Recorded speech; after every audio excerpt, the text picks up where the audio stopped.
Ya, silakan Pak Catur. Oke, terima kasih Pak Arya atas kesempatannya. Mas Ajeng siap ya? Mana tadi slide-nya? Bisa Oke, Pak. ditampilkan? Ya, tadi saya ingin mengomentari ini kan produk sudah dikomersialisasikan gitu ya Mas ya. Kita sudah banyak menemukan hal-hal itu yang berskopnya itu adalah smart home gitu. Nah, ini memang khusus di sini digunakan untuk disabilitas dan lansia ya.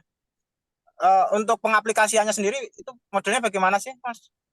Kenapa harus disabilitas dan kenapa harus lansia gitu? Emang Oh, ada kekurangan nggak sih mereka karena di dalam kehidupan sehari-hari mereka? Bisa oke. dijelaskan nggak? Untuk disabilitas sebetulnya saya spesifik untuk yang eh, lumpuh di kaki ya Pak, untuk yang dia di Oh, kasur gitu ya atau dia pakai kursi roda. Nah, ya. biasanya kan itu kalau nyalain langsung ke saklar itu kan nggak mungkin ya. Kemudian kalau pakai smartphone untuk karena di sini saya juga ada data kebanyakan yang disabilitas itu pada usia lanjut gitu ya. Dan kebanyakan usia lanjut itu gaptek gitu ya. Jadi kalau buka smartphone lu cukup lumayan rumit, harus buka dulu, buka kunci dulu, buka aplikasi dan mungkin juga harus melakukan instalasi aplikasi dan sebagainya. Nah, kalau ini lebih praktis jadi cukup menggunakan gestur tangan aja. Seperti itu, Pak. Dengan jarak berapa itu? Gimana, Pak? Dengan jarak berapa dari tempat lansia ini bisa untuk dia itu memproses itu? Oh, jarak dari kamera ke lansianya itu Ya, pengujian sampai 175, Pak. 175 175 cm. cm, betul. Artinya 1,7 meter ya. Itu Yap, juga betul. cukup jauh sebenarnya ya dengan Yap, jarak. betul. Artinya itu bisa dikatakan layar sentuh ya, hand gesture ya. Betul, hand gesture, Pak. Gestur. Ya, oke ya. Ini tujuannya apa kalau dari latar belakang ini yang ingin Tujuannya, dicapai? oh ya ini, tujuannya menerapkan hand gesture, kemudian juga menerapkan MQTT-nya, dan kalau manfaatnya tadi ada disinggung untuk mempermudah disabilitas, Pak. Tujuannya itu ya. Tapi hasil dari tujuan itu tercapai nggak? Hasilnya mungkin lebih hasilnya lebih ke ngikutin dari rumusan masalahnya, Pak. Oh, bukan gitu Mas. Maksudnya ini yang maksud saya itu sebenarnya mau dibuat itu apa? Mau disampaikan itu apa? Untuk implementasinya dari pengembangan arsitekturnya apa? Pengembangan dari IoT-nya gitu. Maksudnya di situ. Oh, oke. Keduanya, Pak. Jadi saya bikin dua program hand gesture itu dijalankan di komputer untuk saat ini, dan untuk device IoT untuk lampunya itu dijalankan di perangkat, Pak. Oh iya, Dan maksudnya yang ditulis apa di tujuan itu? di tujuannya sebentar. Nah ini menerapkan hand gesture recognition pada sistem pengenal lampu, dan ini udah berhasil sih Pak, udah diuji berhasil. Iya, berarti yang ingin apa namanya dihasilkan itu adalah penerapan dari teknologi hand gesture itu ya, Betul, betul Pak. bukan pengembangan dari IoT-nya ya. Pengembangan IoT-nya juga tetapi integrasi sih dari program hand gesture ke program IoT. Iya, kalau IT itu kan sebagai alat gitu ya Mas ya. Maksud saya itu Betul, kalau inputannya itu kan ya tadi ya dari eh, apa istilahnya perekaman ya. Model kita itu melakukan merekam gitu nanti akan diproses menggunakan IoT dan itu nanti menghasilkan suatu data real time ya. Dan betul, nanti betul, hasilnya ya tadi ya yang mungkin disampaikan ya apa lampu itu bisa dikendalikan, ya, bisa dinyalakan atau dihidupkan itu kan ya. betul, betul Pak. Ada itu untuk hasilnya. Ada Pak. Sudah dibuat, Eh, Disimulasikan atau gimana Pak? boleh Oh, disimulasikan. oke, oke, baik. Baik, sebentar.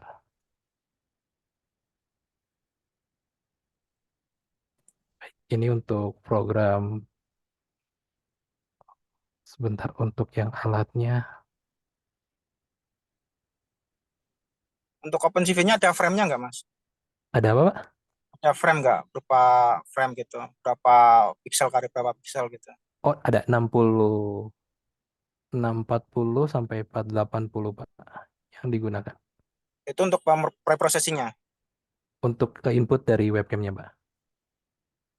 Datanya ya. Apa namanya input datanya? Berapa? 60? 640 Pak. 64 640 kali 480 pixel. 480. Betul. Nah, untuk pemrosesan datanya berapa pixel yang bisa Eh, diproses? kurang lebih segitu juga sih Pak. Saya nggak Enggak, melakukan. maksudnya kalau diproses data processing itu kan paling tidak ada 32 bit atau 64 gitu. Itu kan nanti Hmm, gambarnya banyak ya. Berapa sih gambar yang dipakai sih untuk ini? oh datasetnya ya. Gesture gitu. Iya, Kalau datasetnya karena ini pakai transfer learning, eh, satu kelas itu 150 Pak. 110 150. gambar. Betul. 150 gambar Betul Pak. kali 150. proses. Satu kali proses training untuk eh, satu kelas berarti ada 400 lebih Pak untuk semua kelasnya. Dengan resolusi berapa? 640. 640. Oh, bukan, maksudnya 32 bit, 64 atau 128 itu. Oh, itu proses 64 bit itu untuk komputernya atau untuk apa ya Pak? Iya, pemrosesannya, preprocessingnya kan itu ada pasti ada di proses, Mas. Jadi gambar itu kan harus disesuaikan semua. Oh ya, 64 berarti Pak kalau dari sisi komputernya. Benar ya, 64 ya. Iya Bisa harusnya dicek ya. iya kalau dari sistem operasi yang saya gunakan 64 sih. Maksud saya gitu, nanti kalau bisa Hmm. apa ditambahkan di dalam konklusi gitu ya. Misalkan Oh kan ya. 64, mungkin nanti untuk penelitian selanjutnya bisa menggunakan yang 128 gitu. Nanti kan bisa tambahkan sebagai untuk konklusi. Oh ya di saran dan kesini ya boleh. Ya Nah, Pak. ya di saran dan kesimpulan. Karena ini penelitian baru digunakan 64, mungkin nanti orang bisa menggunakan yang 128 mungkin dengan hasil yang akan pasti berbeda gitu. Oh, oke. Dan hasilnya dari konversi gambar itu atau menggunakan OpenCV itu apa? Hasil dari di sini dapat akurasi sih, Pak. Dari Oh, akurasi saja. Akurasi itu ak- berupa apa sih, Mas? akurasi itu skor dari Oh, prediksinya Pak, maksudnya klasifikasi. proses itu kan ada yang dalam bentuk klasifikasi, Hmm, terus prediksi gitu ya, atau probabilitas gitu ya. hmm. Itu yang dihasilkan apa? Klasifikasi Pak, klasifikasi. Klasifikasinya ya, klasifikasi Betul. berupa himpunan gambar-gambar itu ya. Yap, betul. Itu ada itu di hasilnya. Ada Pak. Ini belum ada kayaknya mana. Saya bikin pengujian di. Bentuk klasifikasinya seperti apa? Nah, ini untuk klasifikasinya hanya on off sih Pak yang diuji. On off, kelasnya ada dua, on off. Ini akurasi untuk pengujiannya. Saya melakukan 5 kali pengujian untuk kelas on dan 5 kali pengujian untuk masing-masing kelas off. Dan di sini untuk jarak 10 cm ada 71,217. Ini juga saya masukin error dan APS yang didapat. Lalu ini untuk yang jarak 50 cm. Di sini 75, 21 untuk errornya dan 8,516. Kemudian untuk jarak 1 cm 69, error 31, APS-nya 6. Lalu terakhir untuk jarak 175, ini akurasinya 67, errornya 32 dan EPS-nya 8,674. Artinya kalau saya melihat dari hasil seperti ini ya, masih 67%, 75%, artinya harus ada peningkatan ya, optimalisasinya gitu ya. Iya, betul, Pak. Nah, mungkin nggak di apa namanya dikembangkan lagi dalam bentuk optimalisasinya. Masih mungkin sih, Pak. Kalau seandainya datanya mungkin diperbanyak, itu masih, atau pengujiannya dilakukan lagi, training datanya, itu bisa dapat yang lebih besar sih. Tapi Apa yang juga, mau di training data yang maksudnya di probabilitasnya? Maksud saya apakah gambarnya ataukah resolusi dari kameranya sendiri oh atau oke. bentuk processingnya gitu. Oh, input mungkin ya, input dari kamera, pencahayaan, dan juga hardware yang lebih bagus dari yang saya pakai pengujian, itu bisa meningkatkan sih, Pak. 640 kali 4080 itu sudah termasuk HD cam loh ya. Iya, betul. Artinya HD, kalau Pak. di-upgrade lagi ke 720 itu kan sudah masuk HD ya, definition Betul. gitu ya. Nah, itu nanti ada perbedaan nggak di situ nanti? Ada, Pak. Akurasinya kalau Bedanya apa? gambar lebih cerah, gambarnya lebih bagus ya. Akurasinya lebih bagus. Kalau pernah nggak saya itu membayangkan seperti ini, Mas Ajang itu melihat ya, maksudnya ada penelitian ya yang menggunakan resolusi dengan eh, kamera yang tinggi gitu sampai 1180 pixel mungkin. Dengan metode yang sama atau juga pengembangan perangkatnya yang sama. pernah ada ini nggak baca hasilnya nggak seperti apa? Kalau dari studi literatur yang sepakai itu untuk pengembangan yang sama, hardware sama gitu ya, dengan metode yang sama, itu ada juga yang menggunakan model training yang berbeda sih Pak. Dan itu jauh lebih rendah dari yang hasil yang saya pakai sekarang. Jauh lebih rendah ya, padahal Jauh kameranya lebih lebih rendah. tinggi ya. Nah untuk kameranya memang di situ nggak dimasukin sih jujurnya, nggak diinput. Cuman yang membedakan metode model yang dia pakai seperti itu. Dengan dataset yang lebih banyak juga Pak. Seperti itu. Oke, tadi dikatakan bentuknya klasifikasi gitu ya, Mas ya. Klasifikasi betul.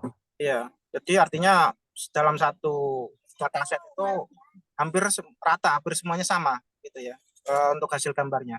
Misalkan ada yang blur gitu gimana? Kalau blur, Mohon maaf, Pak Catur, 1 menit lagi Iya, ya. oke Pak Riyad. kalau gambarnya blur, selama tangannya masih kelihatan itu masih masih bisa sih Pak. Termasuk juga gelap, selama tangannya masih kelihatan eh, itu masih masih kedetek. Tetapi tapi untuk akurasi pasti turun jauh sih Pak, turun jauh. Iya, ya kalau bisa Hmm. sih ditambahkan satu bentuk metode yang untuk menambah akurasi ya. Ya bisa dipastikan kalau akurasinya sangat tinggi gitu. Kalau masih 67, 75, ya itu masih ada sedikit apa namanya perlu penambahan lagi gitu ya. Maksud saya di Oke, situ perlu oke baik Pak. peningkatan lagi. Sip. Nanti yang menggunakan optimalisasi apa, algoritma apa yang bisa untuk meningkatkan optimalisasi tersebut. Nanti sebutkan aja di dalam apa namanya di dalam papernya gitu. Ya, Oke supaya orang baik. kan membaca tahu. Nah, pertanyaan terakhir Mas dari saya itu terkait dengan future research ya. Jadi kita itu mengembangkan seperti itu kan kita harus melihat jangka panjang ya. Misalkan 5 tahun lagi. Nah, kira-kira apa yang bisa dikembangkan atau orang itu bisa, oh ini produk yang bagus nih untuk dikembangkan. Saya ingin mengembangkan ini secara komersil. Itu eh, bagaimana untuk penelitian selanjutnya itu? Oh ya, mungkin dengan sistem yang sama itu bisa yang saya kepikiran ya itu bisa bikin untuk pengaturan cahaya di studio Pak. Kalau misalkan untuk nyalain lampu, untuk melakukan penerangan, kalau saat ini kan masih menggunakan tombol, nanti mungkin kalau udah jadi produk, itu bisa memudahkan fotografer atau videografer di studio, Pak, untuk mengatur pencahayaan lampu mereka, kalau untuk Itu, dibikin produk seperti itu. itu kan pengujian kalau secara secara bentuk nyatanya Mas. Misalkan ya jadinya sama gitu ya, ada lansia, ada Hmm, tadi yang disebutkan disabilitas gitu. Itu kan ya kita nggak tahu situasinya ya. Oke, Orang gambaran nggak seperti studio juga kan rumah itu kan ada yang cahaya terang, gelap dan oke. remang-remang gitu juga. Nah, itu seperti apa? Oh ya, kalau misalkan udah jadi produk, jadinya gitu ya, Pak? Bukan jangan bilang produknya dulu, tapi secara misalkan di komersialisasian future Hmm, risetnya kita lihat bagaimana sih perkembangan dari apa yang sudah dikembangkan oleh Mas Ajang ini 5 tahun depannya gitu. oh, Lima tahun lima, aja lah kita bicara 5 tahunnya aja gitu. 5 tahun. Kira-kira Banyak, apa? banyak sih, Pak. Harusnya Banyak ya. kayak robot juga bisa dikendalikan pakai gestur juga. Oh Dan, itu iya itu menggunakan ini ya hmm, ada media ya. betul, betul. Cukup-cukup banyak sih, Pak. Ya, oke. Mungkin itu aja Pak Riyad. Tadi ada sedikit tambahan ya terkait dengan hasil ya Mas ya.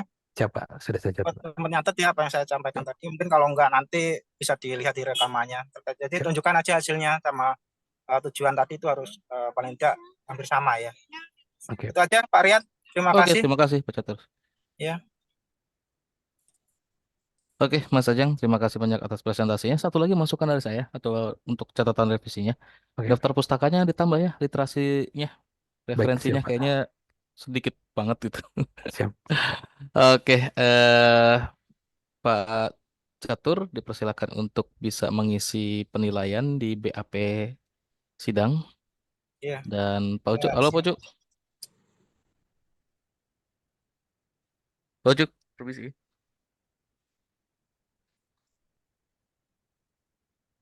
Halo Pak Ucuk,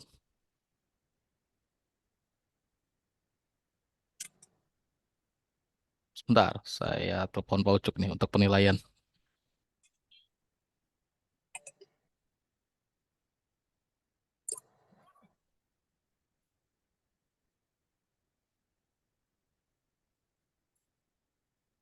Kok malah live? Bentar ya, saya telepon dulu ya.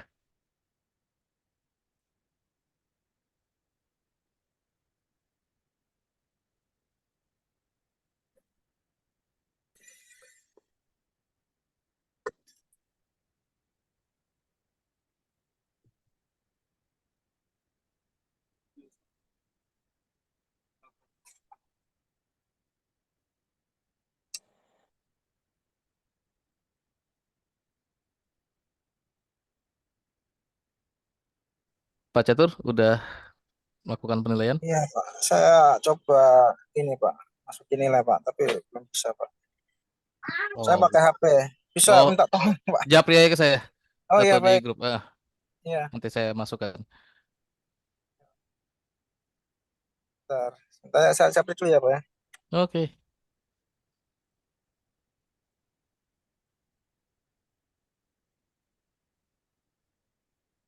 Ah, mana? Sebentar, sebentar, Pak.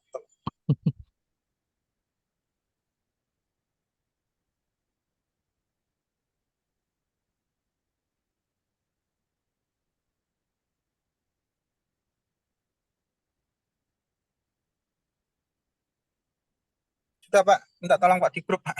Oke, Ya. sip. Oke, Mas Ajeng, kita lanjut ke pengumuman ya.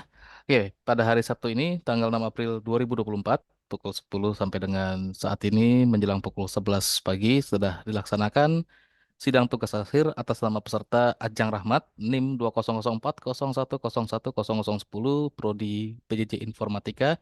Judul tugas akhir yang sudah dilakukan dan dipresentasikan hari ini adalah Hand Gesture Recognition dalam sistem pengendali lampu menggunakan media pipe, MQTT dan ESP32 dengan dosen pembimbing pertama Bapak Dr. Ucuk Darussalam, STMT, pembimbing kedua Ibu Cian Ramadona Hasoltin, Eskom Mkom. Sudah dilakukan pengujian dengan dosen penguji pertama atas nama Riyad Sahara, dan dosen penguji kedua adalah Bapak Catur Nugroho. Berdasarkan penilaian dari dosen penguji, maka mahasiswa atas nama Ajang Rahmat dinyatakan lulus dengan perbaikan. Jadi ada catatan yang tetap harus dikerjakan, direvisi, dan di-store ke pengujinya. Oke, selamat Mas Ajang atas kelulusannya. Terima kasih Selamat, banyak Mas atas Ajang. presentasinya ya. Baik, terima kasih Bapak Oke, Ibu. nah, Pak Ucuk mungkin mau ada yang disampaikan? Boleh silahkan Pak.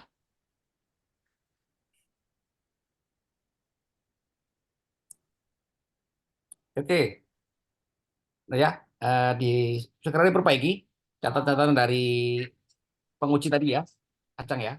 Ya, Ya, oke, segera diperbaiki, segera dikumpulkan ya, karena waktu kita mengejar yudisium ya. Jadi selamat Anda ya lulus ya tadi dengan revisi ya Pak Riyad ya. Ya, betul, Pak Ucuk. Oke, oke ya, silakan ditutup Pak Riyad. Oke, terima kasih banyak, Pak Ucuk. Terima kasih, Mas Ajang. Boleh dipersilakan rekan-rekan ruangan. Bapak, Ibu sekalian semuanya, terima kasih. Kita akhiri sidang ini dengan Alhamdulillah, Alhamdulillah, Alamin. Assalamualaikum warahmatullahi wabarakatuh. Saya izin live dan nutup Waalaikumsalam. ruangan.